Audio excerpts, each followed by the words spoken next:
Evans Lamsley, we're employment law and HR solicitors with a bit of a difference.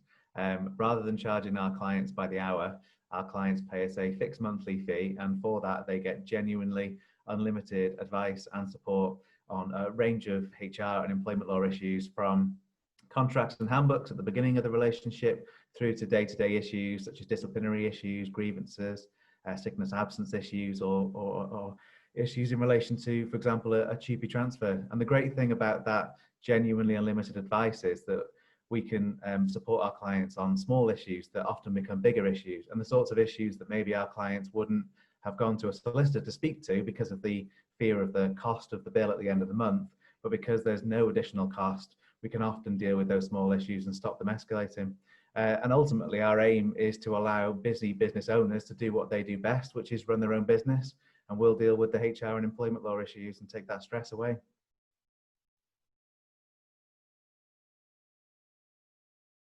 So I actually met Dawn and Sue from head office first at a networking event in Chester, and we invited them along to one of our training sessions that we were hosting on dealing with difficult and managing difficult employees.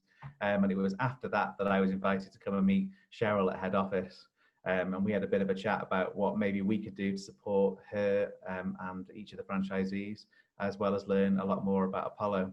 And I think one of the main reasons that we were eventually decided to work together was due to my background in franchising and understanding the relationship between franchisors and franchisees, and how important it is that franchisors offer that support to franchisees on a range of issues. But of course, one of those key ones is HR and employment law, because staff, particularly in the care sector, are the most important part of the business, and people will drive the business forward.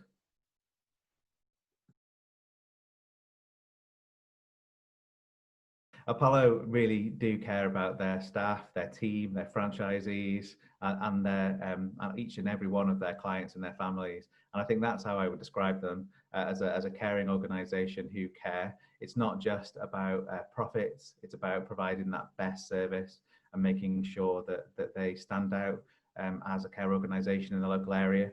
At the moment, they are reasonably local, and most of the franchises are focused around the Northwest and now North Wales. But they clearly are a brand that could become a great national brand with a reputation for providing high quality care. It's clear that Cheryl and the whole team at the head office really care about the onboarding process that they have with their franchisees, and that initial training program that they put in place is brilliant, enabling new franchisees to come and learn the Apollo way of doing things, and understand some of the types of issues that they wouldn't necessarily know, even if they've come from a care background before. And the ongoing support that they offer with the team at head office to allow those new franchisees to bed in and ask questions when issues start to arise, because there's no substitute really for real life situations. It's brilliant.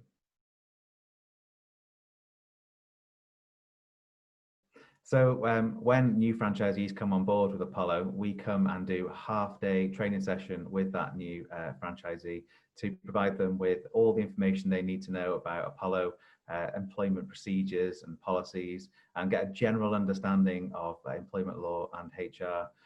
We've dealt with a range of franchisees who've had a background in management and supervision before, to some that have never dealt with it. But what we like to give them all is a good grounding and a good understanding of the key issues and concepts of employment law and HR, so that they can see issues as they arise and know to speak to us. But ultimately, there is no substitute for real life issues and scenarios, and when they arise, our support is always there in the background, and we can talk them through how to deal with those issues as and when they arise. So our training never really stops. We attend head office at least 3 to 4 times a year to provide training sessions to existing franchisees on a whole range of employment law and HR topics.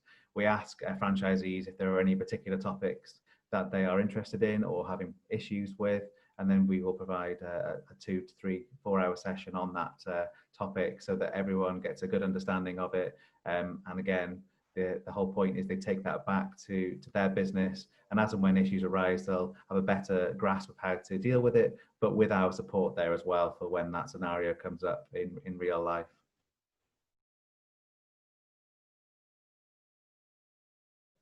Our purpose is to take away the stress and anxiety that franchisees may have in taking on their first staff and additional staff. Our support is there to guide them through any issues that arise so they don't have to stress or worry about them. Ultimately, our staff are what drives our business forward. And in a care organisation, staff are on the front line. They are the ones that our clients are seeing on a day-to-day basis. They are the ones that are giving us our reputation for delivering the best service. And it's important that we obviously aren't scared of taking those staff on, or we can't grow the business in the way that we want to grow it.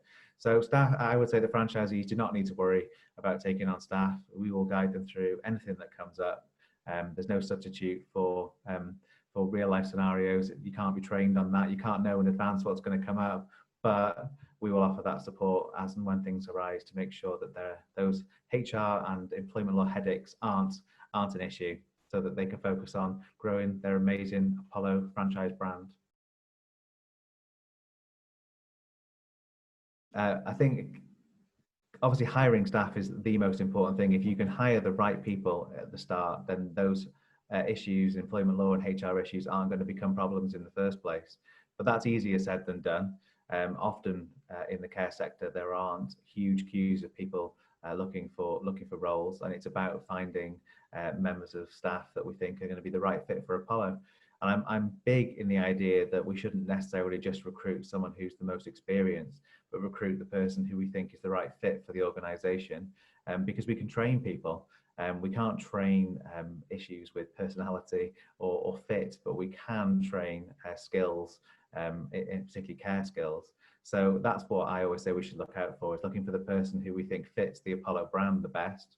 And we can obviously give advice and guidance on how to recruit them, the questions to ask, the process for recruitment. There are a whole range of questions that you can ask in an interview to make sure that you're picking out the right candidate. And some of those are going to focus on practical skills and scenarios that may come up in the job. But there are a couple of old-fashioned ones that I actually really like to throw in as well. And one of those is asking them about their old job and something that they didn't like about their old job. You can learn a lot from the types of issues that an employee will raise about their former employer. And whilst they may have legitimate grounds and concerns about who they worked for before, and that's fair enough, if they moan or whinge or talk in a negative way about their previous employer, it might tell you a lot about the sorts of issues that you might have with that employee, and the personality that they may have, and the trouble that they may cause amongst your otherwise harmonious team. So that's one of my favourite questions to ask. But obviously it's important that that all topics are covered, and that the questions we ask are objective, and so that everyone has a fair chance, and we don't run a risk of discriminating against someone, and we can have good evidence that we didn't discriminate against someone with objective scoring and fair questioning.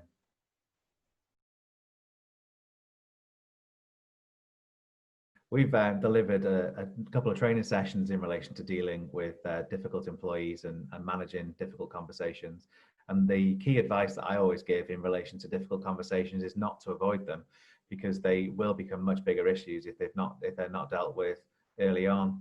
And the key thing when giving feedback, particularly negative feedback to a member of staff, is not simply to tell them what the issue is, but to explain the impact that behaviour has. So for example, the impact it may have on other members of the team, or the impact it has on clients, and to explain what the expectations are going forward as well. That is far more likely to achieve the outcome and dealing with that issue than just telling someone what they're doing wrong, which often doesn't have the impact that actually we want from having that difficult conversation.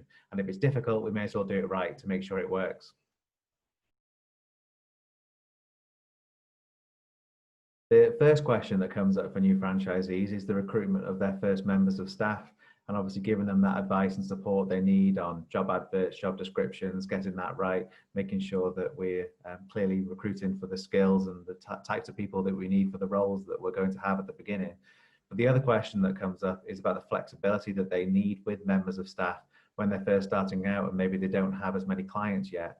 So we're talking about the number of hours maybe that we offer in the contract, and those hours being flexible in the sense that we don't necessarily need to offer as many in the weeks where we don't have as much work, whilst we're building our client base up and building ourselves to a place where we can offer staff full-time guaranteed hours every week. So that's one of the first questions that comes up. Getting the contracts right and making sure that we have the flexibility with that workforce that we take on at first, whilst we build our client base.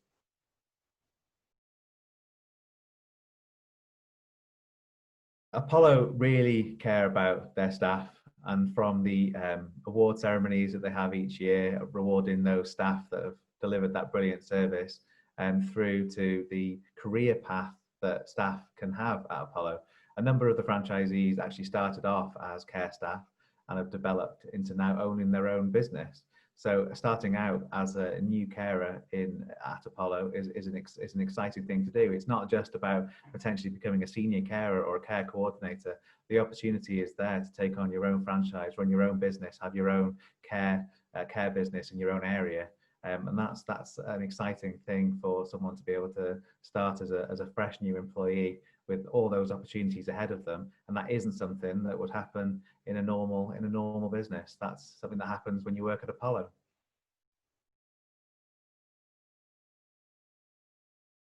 Apollo really do care about caring. It's clear from my involvement with them and from dealing with each of the franchisees and from speaking to Cheryl and the head office team that they really care about their clients, and they strive always to get those outstanding inspections as well, which is, shows the level of care and support that they offer their clients. And of course, if they ever have a franchise in an area where my family live, then I would absolutely use Apollo.